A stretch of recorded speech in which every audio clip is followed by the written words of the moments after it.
Hi, this is Daryl Meyer from Keller, Texas. Today is Thursday, July 8th, 2010. I want to start off by saying happy birthday to my beautiful wife of 21 years. Anyway, let's get right to it. Today, IsraelToday.com says, Palestinian leader calls for an Arab invasion of Israel. Sound familiar?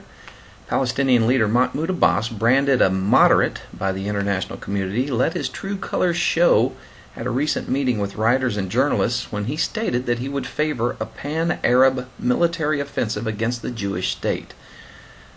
Oh, he'll recognize it as a Jewish state in a news article, but not any other way? Interesting. The official Palestinian Authority daily newspaper, Al-Hayat Al-Jadida, wrote that when Abbas met recently with media figures at the home of the Palestinian ambassador to Jordan, he recounted that during an Arab League summit in Libya in March, he told his fellow leaders that he still preferred war against Israel but could not do it alone. We are unable to confront Israel militarily, and this point was discussed at the Arab League summit, said Abbas. There I turned to the Arab states and I said, if you want war, and if all of you will fight Israel, we are in favor. But the Palestinians will not fight alone because they don't have the ability to do it. The Arab states of the Middle East have tried at least 3 times to militarily destroy Israel, but each time ended up losing territory to the Jewish state. The Palestinian crisis that was birthed after Israel's liberation of Judea and Samaria, the so-called West Bank, in 1967 is seen by many Israelis as nothing more than a more calculated and patient approach to ultimately removing Israel from the map. Yasser Arafat admitted as much in 1993 when he told fellow Palestinians in a pre-recorded message played on Arab television as he signed the Oslo Accord that his PLO guerrillas' tactics and eventual land for peace diplomacy was a phased strategy that would lead to the complete replacement of Israel with another Arab Muslim state. Hello, do you hear that? Do not forget that our Palestine National Council accepted the decision in 1974. It called for the establishment of a national authority on any part of Palestinian land that is liberated or from which the Israelis withdrew. This is the moment of return, the moment of gaining a foothold on the first liberated Palestinian land. Okay, again, let me just state, Palestinians do not want peace. That's why they will not come to the table. Here's another story out of telegraph.co.uk. Benjamin Netanyahu calls for immediate face-to-face peace talks with the Palestinians. The Israeli Prime Minister escalated pressure on the Palestinian leadership today with a call for the immediate launch of face-to-face peace talks. Seeking to capitalize on his triumphant visit to Washington, Mr. Netanyahu launched a charm offensive on American television designed to portray Israel as a voice of reason and his Palestinian adversaries as the chief impediment to peace. He is calling for Mahmoud Abbas to show courage by joining direct negotiations without preconditions. Come on, Abbas, step up, show up, be a man, let's talk peace. Here's the problem. He doesn't want peace. He wants Israel, every Jewish person dead. He wants all the land of Israel to be an Arab Muslim state. Period. That's all there is to it. He doesn't want peace, clearly. And here he's calling for war. Reminds me of Zechariah 14:2, where it says that all nations will come against Israel. Here we see them lining up against her right now. Here's a story out of Haaretz.com. Says Obama says Israel is suspicious of me because my middle name is Hussein. U.S. President tells Channel 2 that Israel is unlikely to attack Iran without coordinating with the U.S. Obama said yesterday that he believed Israel would not try to surprise the U.S. with a unilateral attack on Iran. In an interview aired Thursday, Obama was asked whether he was concerned Netanyahu would try to attack Iran without clearing the move with the U.S., to which the president replied, I think the relationship between Israel and the U.S. is sufficiently strong that neither of us try to surprise each other, but we try to coordinate on issues of mutual concern. I think they're trying to coordinate now. Let's see, America has 13 battleships and warships near Iran, and Israel has a couple of them there too. Whew, boy. Here's a story out of businessghana.com, that's Ghana. North Korea threatens war if the UN Security Council blames it for ship sinking. Okay, North Korea sunk a South Korean ship with a torpedo, killed 46 sailors, and now they're threatening war if they're blamed for it? Hello? Reminds me of that old TV show Beretta. Okay, now I'm dating myself. You know, the theme song, don't do the crime if you can't do the time. Anyway, it's probably way too long ago for most of you, but anyway, if you're going to do something, you might as well face up and accept the responsibility, right? So don't get mad if you get blamed for doing something that you did. Threatening war for being accused of their actual actions. That's crazy. Okay, here's a story out of yahoo.com. U.S. Tomahawk missiles are deployed near China, sending a message. Ooh.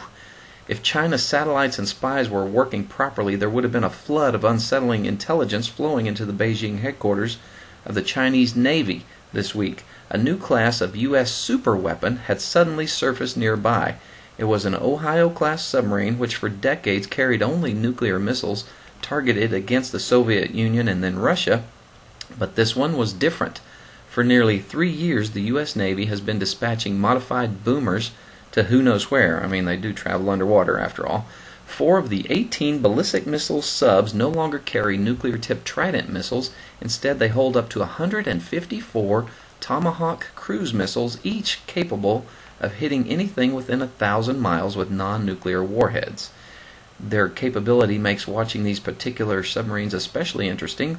The 14 Trident-carrying subs are useful in the unlikely event of a nuclear Armageddon, and Russia remains their prime target. But the Tomahawk-outfitted quartet carries a weapon that the U.S. military has used repeatedly against targets in Afghanistan, Bosnia, Iraq, and Sudan. So, getting close to North Korea, Chinese area over there. It's interesting. I want to ask you, there is, I'm sure you've had people ask you questions. Something that comes to my mind, one of the most important questions of all time is this. In Matthew 16:15, Jesus said to them, "But who do you say that I am?" You know, without question, this is probably one of the most critical questions ever asked.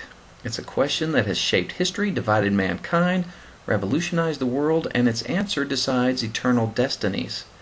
It determines whether a person will experience the unimaginable glories of heaven or the unspeakable horrors of hell.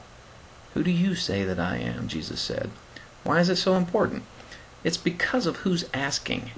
It's Jesus, who had just asked his disciples what the word on the street was concerning him. Who do people say I am? A few answers came: Elijah, Jeremiah, John the Baptist, one of the prophets. And as esteemed as these figures of the faith were, they fell well short of being identified as Jesus. He was decidedly different, utterly unique, the likes of which the world had never seen. They will see again, though, I promise you. It was Peter who spoke up, and he gave the correct answer. You are the Christ, the Son of the living God. That's putting Jesus in a category all his own. The Christ, meaning the one who would fulfill the divine promises upon which humanity hung all its hopes. The Son of the living God, meaning the actual substance and essence of God himself, the fullness of the Almighty in bodily form. That's who Jesus is. There are those who don't agree with this answer, and there are those who accept it. There are those who accept Jesus as their only hope for salvation, and there are those who reject him. You know, really, there's only two kinds of people in the world. Those that accept Jesus as the Christ, and those that reject him. There's no in between. If you're lukewarm or neutral, you've rejected him. So, each is answering who they believe Jesus is. Some are getting it right, and many are not. With every ounce of help that heaven has to offer us, may we get it right when it comes to who Jesus is, and may our lives be used to help those who are getting it wrong. I urge you, please, get to know who Jesus is. He is the Son of God. He is the Messiah. He is the Christ. He is the only name under heaven by which you may be saved. Let me go to Matthew 5, verse 11 and 12. It would help if I went to the right book. Okay, Jesus said, "Blessed are you when they revile and persecute you, and say all kinds of evil against you falsely for my sake. Rejoice and be exceedingly glad, for great is your reward in heaven, for so they persecuted the prophets who were before you." You know, I'm starting to get a good taste of persecution. I get a lot of hate mail and a lot of angry atheists and trolls and people that just want to curse me, and I just have to laugh. So if you want to do that, go ahead. I'm just going to laugh at you. Isaiah 51, verse 7 and 8 says, "Listen to me, you who know righteousness, you people in whose heart is my law. Do not fear the reproach of men, nor be afraid of their insults. For the moth will eat them up like the garment, and the worm will eat them like wool. But my righteousness will be forever, and my salvation from generation to generation." Let me finish with Psalm 37, verse 5 through 7, if I can fit it in here. "Commit your way to the Lord, trust also in him, and he shall bring it to pass. He shall bring forth your righteousness as the light, and your justice as noonday. Rest in the Lord, and wait patiently for him." God bless you.